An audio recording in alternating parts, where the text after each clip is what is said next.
जय हिंद, वंदे मातरम, राम नाम, नमस्कार मेरे सभी प्यारे साथियों। एयरफोर्स के अंदर नॉन कॉम्पिटेंट यानी कि गैर लड़ाकू के ऑफलाइन फॉर्म निकले हुए हैं। अगर हम पदों की बात करते हैं तो हॉस्पिटलिटी और हाउसकीपिंग के पदों पर ये भर्ती कराई जाएगी। इसका जो पूरा ऑफलाइन फॉर्म आप मेरे साइड में स्क्रीन पर देख रहे हो, ये फॉर्म आपको किस प्रकार से भरना होगा स्टेप बाय स्टेप पूरी जानकारी इस वीडियो के माध्यम से आपको दूंगा। वीडियो थोड़ी लंबी हो सकती है, लेकिन वीडियो को देखने के बाद आपके सारे डाउट बिल्कुल क्लियर हो जाएंगे। यानी कि आप अगर फॉर्म भरोगे तो गारंटी के साथ कह रहा हूँ आपका एडमिट कार्ड आएगा, क्योंकि पिछले साल मेरे थ्रू जितने बच्चों ने अपना फॉर्म भरा था नॉन कॉम्पिटेंट के लिए, सभी का एडमिट कार्ड आया था। तो स्टार्ट करते हैं वीडियो को। उससे पहले अगर आप हमारे चैनल पर पहली बार आए तो चैनल को सब्सक्राइब करके घंटी दबा के वीडियो को एक लाइक कर दे, जिससे आने वाली पल पल की अपडेट आपको मिल सके। मैं आपको स्टेप बाय स्टेप फॉर्म के बारे में बताऊं, उससे पहले इसके बारे में कुछ इन्फॉर्मेशन दे देता हूँ। ये जो भर्ती होने वाली है 10th पास भर्ती आपकी होने वाली है। अगर 10वीं में आपके 33% अंक भी हैं तो भी आप इसके लिए आवेदन करें, क्योंकि आपका सभी का एडमिट कार्ड आ जाता है। उसके बाद अगर हम बात करते हैं तो एज लिमिट की, एज लिमिट 17.5 से लेकर के 21 साल मानी जाती है।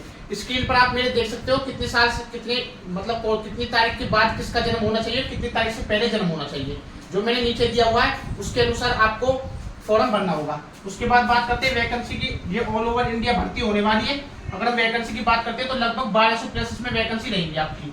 अब हम शुरुआत करते हैं फॉर्म के बारे में। आपको स्क्रीन पर फॉर्म दिख रहा होगा, उसमें फोटो दिया हुआ है। तो सबसे पहले डॉक्यूमेंट आपको क्या क्या लेना है, डॉक्यूमेंट्स के बारे में भी एक बार बता देता हूँ। एक तो सबसे पहले आपके पास होनी चाहिए आपकी 10th की मार्कशीट, 10th की मार्कशीट। उसके बाद में दूसरा आपके पास में होना चाहिए आपका आधार कार्ड, आधार कार्ड होना चाहिए आपके पास में। तीसरा आपके पास में होना चाहिए character certificate, character certificate. Spelling पर मत जाना, ध्यान से मुंह से सुनना जो मैं बोल रहा हूँ। करेक्टर सर्टिफिकेट होना चाहिए तीसरा। और चौथा जो आपके पास होना चाहिए, अगर आप किसी कैटेगरी से आते हो, एससी से आते हो, ओबीसी से आते हो, एसटी से आते हो, ईडब्ल्यूएस से आते हो, तो आपको कास्ट सर्टिफिकेट भी अपना लगाना होगा, यानी कि कास्ट सर्टिफिकेट। अगर आप जनरल से आते हो तो आपको कास्ट सर्टिफिकेट की जरूरत नहीं पड़ेगी। अगर आपके पास हॉस्पिटलिटी या हाउसकीपिंग का एक्सपीरियंस है तो आप क्या है कि एक्सपीरियंस भी लगा सकते हो। ये ऑप्शनल है, अगर है तो लगा सकते हो, नहीं है तो कोई जरूरत नहीं है, तो भी आपका एडमिट कार्ड आएगा, फॉर्म एक्सेप्ट हो जाएगा। ठीक है। उसके बाद बात करते हैं एक होना, दो होने, तीन आपको, दो नहीं तीन ले लेना आप। तीन आपको लेने हैं passport size photo. Passport size photo में एक बात का वैसे ध्यान रखना, स्लेट लेकर के फोटो खिंचवाएं। 6 महीने से पुराना फोटो नहीं होनी चाहिए, स्लेट होनी चाहिए हाथ में। स्लेट पर आपका नाम, डेट ऑफ फोटो और उसके नीचे आपकी डेट ऑफ बर्थ लिख करके आपको फोटो खिंचवाना है, और वही फोटो आपको फॉर्म पर लगाना है। जैसे फॉर्म पर आप फोटो लगाते हो तो फोटो को आपको सेल्फ अटेस्टेड करना होगा, यानी कि आधा फोटो से बाहर सिग्नेचर, आधा फोटो के ऊपर, इस प्रकार से सेल्फ अटेस्टेड करना होगा, फॉर्म के ऊपर भी और एडमिट कार्ड के ऊपर भी। फिर दूसरा आपको 2 एनलफ लेनी है, एक तो बड़ा एनलफ और एक छोटा एनलफ, और 2 5-5 रुपए की ले लेना टिकट, कुछ ज्यादा कुछ नहीं, सिर्फ 5-5 रुपए की टिकट ले लेना। सबसे पहले आपको लिखना होगा द एप्लीकेशन फॉर, उसके बारे में आपको जब आप फॉर्म भरते हो ना, जब फॉर्म भरोगे तो फॉर्म भरते टाइम आपको लिखना होगा द एप्लीकेशन अप्लाई, जिस पोस्ट के लिए आप अप्लाई कर रहे हो उस पोस्ट का नाम, हॉस्पिटलिटी या हाउसकीपिंग। आपको मेरे साइड में दिख रहा होगा, मैंने वो लगा दिया आपके साइड में एंड। उसके बाद में आपको क्या है, लिखने के बाद आपको अपनी कैटेगरी लिखनी होगी, कौन सी भर्ती के लिए आप आवेदन करने हो वो लिखनी होगी आपको। उसके बाद में 2 करके जिस पोस्टल एड्रेस पर आप फॉर्म भरना चाहते हो, आपने नोटिफिकेशन देखा हो तो आप मेरी स्क्रीन पर साइड में देख सकते हो नोटिफिकेशन। उसमें एक तरफ पोस्टल एड्रेस दिया हुआ है और एक तरफ दिया हुआ है ड्रॉप बॉक्स लोकेशन। अब बात करते हैं हम आपको, तो पोस्टल एड्रेस भरना होगा। एनलफ के ऊपर जो 2 करके लिखना होगा ना, यहाँ पर 2 करके, वो आपको पोस्टल एड्रेस लिखना होगा बड़े वाले एनलफ पे। यहाँ पर फ्रॉम करके अपना एड्रेस डाल देना, यहाँ पर 2 करके पोस्टल एड्रेस, जिस भी एड्रेस पर आप भेजना चाहते हो, और यहाँ पर अपना एड्रेस फ्रॉम करके, उसमें अपना नाम और अपने पापा का नाम, फिर अपना पूरा एड्रेस, पिन कोड के बाद में अपना फोन नंबर लिखना। यहाँ पर जो पोस्टल एड्रेस आपको नोटिफिकेशन में दिए हुए हैं, जिस भी पोस्टल एड्रेस पर आप अप्लाई करना चाहते हो उस पर उसका आपको भर देना है। अगर आपके पास आपको लगता है कि फॉर्म नहीं पहुंच पाएगा, आपके घर के आसपास में वो एयरफोर्स स्टेशन है, जिस एयरफोर्स स्टेशन में आप अप्लाई कर रहे हो आपके घर के आसपास है, तो आप क्या है कि साइड में जो ड्रॉप बॉक्स लोकेशन दी हुई है वहां पर जाकर के सीधा ये फॉर्म ड्रॉप बॉक्स में भी डाल सकते हो, क्योंकि ड्रॉप बॉक्स होता है वो सुबह ओपन करते हैं और फॉर्म को एक्सेप्ट कर लेते हैं। ठीक है। जो छोटा वाला एनलफ रहेगा इस पे आपको कुछ नहीं करना, सिर्फ यहाँ पर 2 करके अपना पूरा एड्रेस डाल देना, और इस पर 5 रुपए की टिकट लगा के बड़े एनलफ में रख देना। और सारे फॉर्मों को आपको क्या करना, फॉर्म के पीछे सारे डॉक्यूमेंट लगा करके, सारे डॉक्यूमेंट लगाने के बाद में फॉर्म के साथ स्टेपलर करके, और स्टेपलर करने के बाद में इस बड़े वाले एनलफ के अंदर रख देना। ठीक है ना। और सभी जो डॉक्यूमेंट आपके सभी पर अपने सिग्नेचर जरूर कर देना, यानी साइड बाय साइड कर देना, डॉक्यूमेंट्स के नीचे अपने सिग्नेचर जरूर कर देना। अगर करेक्टर सर्टिफिकेट की आपको नहीं पता, करेक्टर सर्टिफिकेट की बता देता हूँ। करेक्टर सर्टिफिकेट आपका रजिस्टर्ड ऑफिसर से साइन हुआ स्टैंप के साथ होना चाहिए, यानी कि जो करेक्टर सर्टिफिकेट है वो रजिस्टर्ड ऑफिसर का करेक्टर सर्टिफिकेट आपका चलेगा। ठीक है, उसके बाद में आपको अगर करेक्टर सर्टिफिकेट का फॉर्मेट नहीं मिलता रजिस्टर्ड सर्टिफिकेट का, तो अपने नजदीकी बुक स्टोर से ले सकते हो, वरना मैंने डिस्क्रिप्शन में लिंक दे दिया, उस लिंक पर जैसे आप क्लिक करोगे तो आप हमारे टेलीग्राम अकाउंट पर पहुंच जाओगे। उस लिंक पर क्लिक करके आपने करेक्टर सर्टिफिकेट का फॉर्मेट डाउनलोड करके अपने तहसीलदार या एसडीएम या सरकारी स्कूल के प्रिंसिपल से मोहर लगवा करके आप बनवा सकते हो करेक्टर सर्टिफिकेट। बाकी सारे डॉक्यूमेंट्स तो आपके पास होंगे। उसके बाद हम शुरुआत करते हैं फॉर्म के बारे में। फॉर्म में सबसे पहले आपको रोल नंबर वाली जगह वो खाली छोड़ देनी है, रजिस्ट्रेशन नंबर वाली वो भी जगह खाली छोड़ देनी है। उसके बाद स्ट्रीम अप्लाई फॉर, जो स्ट्रीम अप्लाई फॉर लिखा हुआ है इसमें आप हॉस्पिटलिटी के लिए आवेदन करना चाहते हो तो हॉस्पिटलिटी लिखना, हाउसकीपिंग के लिए करना चाहते हो तो हाउसकीपिंग लिख देना। उसके बाद में पहले ऑप्शन में सारा पूरा कुछ आपको बड़े बड़े अक्षरों में भरना है, यानी कि कैपिटल लेटर में, जैसे H O S P I, इस प्रकार से आपको बड़े बड़े अक्षरों में भरना सारा कुछ, पूरा का पूरा फॉर्म। सबसे पहले नेम ऑफ द एप्लीकेशन, यानी अपना नाम लिख देना जो आपकी 10वीं की मार्कशीट पर दिया हुआ है बड़े बड़े अक्षरों में। उसके बाद अपना आधार नंबर लिख देना। आधार नंबर लिखने के बाद दूसरे कॉलम में आपका ए होता है, उसमें अपने फादर का नेम। उसके बाद फादर्स प्रोफेशन, यानी कि आपके पापा फार्मर है, सर्विस है या सरकारी नौकरी जिस भी जॉब में है वो जॉब लिख देना। उसके बाद में मदर नेम लिख देना। फिर उसके बाद डेट ऑफ बर्थ, जो आपकी 10वीं की मार्कशीट पर डेट ऑफ बर्थ दी हुई है वो लिख देनी है। उसके बाद में एज, यानी कि आपकी जो उम्र सीमा, फॉर्म भरने की लास्ट डेट क्या रहने वाली है, 2 सितंबर रहने वाली है। 2 सितंबर तक आपकी उम्र सीमा क्या हो जाती है वो आपको लिख देनी है। उसके बाद में 2 सितंबर नहीं 1 सितंबर है लास्ट डेट, 1 सितंबर तक आपकी उम्र सीमा कितनी हो जाती है वो लिख देना, या फिर जिस तारीख का फॉर्म भर रहे हो उस तारीख तक भी लिख देना। जैसे 17 साल 6 महीने लिख देना, ऐसे भी चल जाएगी, जरूरी नहीं है दिन लिखना। 17 साल 6 महीने, 18 साल 6 महीने, इस प्रकार से किसी की 21 साल तक तो उम्र सीमा लिखी गई है, 20 साल 9 महीने होती है, 20 साल 8 महीने होती है, तो उस प्रकार से अपनी डेट ऑफ बर्थ लिख देना साल। उसके बाद में आपको करना क्या होगा, चौथे नंबर पे नेशनलिटी में आपको इंडियन लिखना। उसके बाद अपना स्टेटस बताना कि आप मैरिड हो या अनमैरिड हो। तो ये जो वैकेंसी होने वाली सिर्फ अनमैरिड कैंडिडेट के लिए है, तो आपको अनमैरिड ही करना है। उसके बाद में बॉडी टैटू के बारे में पूछा है तो बॉडी टैटू के में नो कर देना, कोई बॉडी टैटू नहीं है। उसके बाद अपना एड्रेस डाल देना। एड्रेस आपको ध्यान रखना कि विद पोस्ट ऑफिस का जो आपका एड्रेस दे रहे हो वो एड्रेस लिखना आपको, साथ में पिन कोड जरूर लिखना।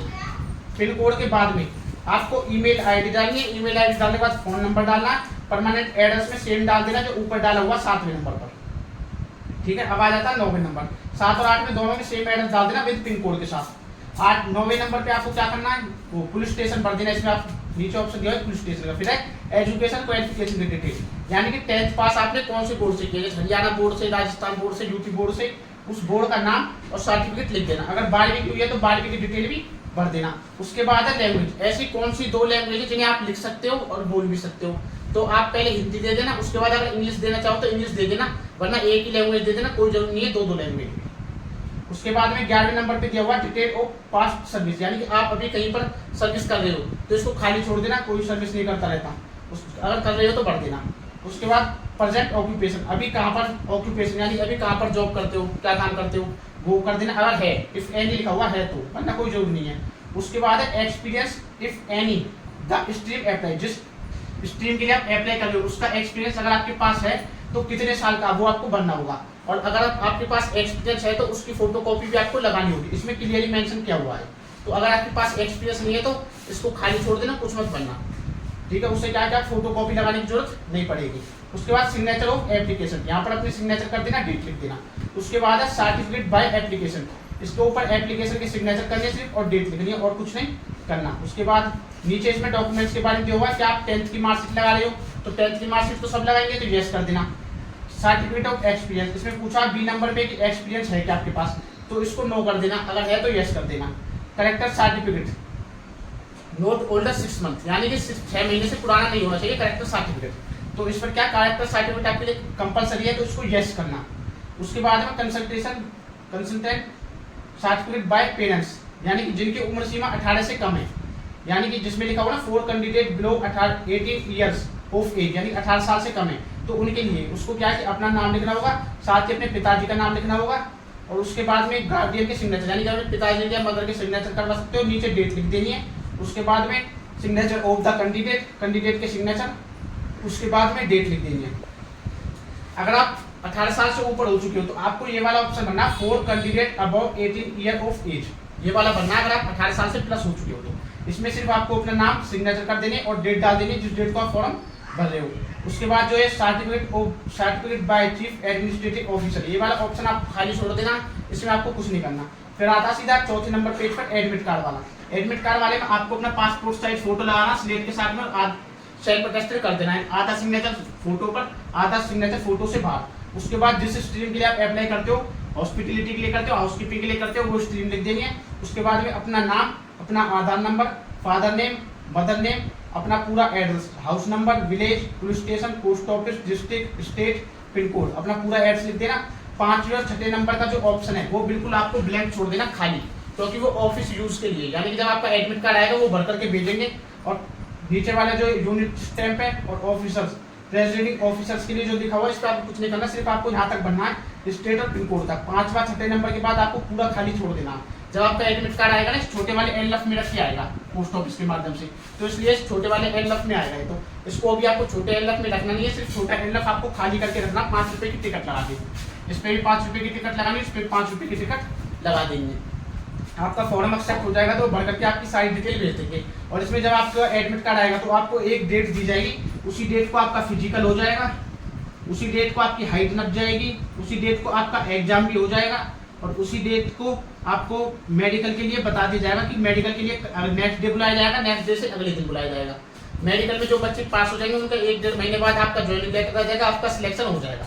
ये इसमें सिलेक्शन प्रोसेस कंप्लीट रहता है। और एग्जाम सिलेबस वगैरह के बारे में नोटिफिकेशन में दिया हुआ है, नोटिफिकेशन का लिंक भी आपको डिस्क्रिप्शन में मिल जाएगा, फॉर्म का लिंक भी आपको डिस्क्रिप्शन में मिल जाएगा, करेक्टर सर्टिफिकेट का लिंक भी आपको डिस्क्रिप्शन में मिल जाएगा, ठीक है ना। जाकर के आप डाउनलोड कर सकते हो। अगर कोई डाउट है तो मुझसे इंस्टाग्राम पर मैसेज कर सकते हो, इंस्टाग्राम का लिंक मैंने डिस्क्रिप्शन में डाल दिया है, वहां से डायरेक्ट आप मुझसे कॉन्टैक्ट कर सकते हो। वैसे उम्मीद करता हूँ कि आपको कोई डाउट रहा नहीं होगा, सारा कुछ मैंने इस वीडियो के माध्यम से बता दिया, ठीक है ना। सभी के सभी डॉक्यूमेंट्स यानी कि फॉर्म के साथ में सारे डॉक्यूमेंट्स जो आपके पास है, सबसे इंपॉर्टेंट इसमें 10वीं की मार्कशीट और आधार कार्ड और करेक्टर सर्टिफिकेट है, ये आपको जरूर लगानी है, इस बात का वैसे ध्यान रखना।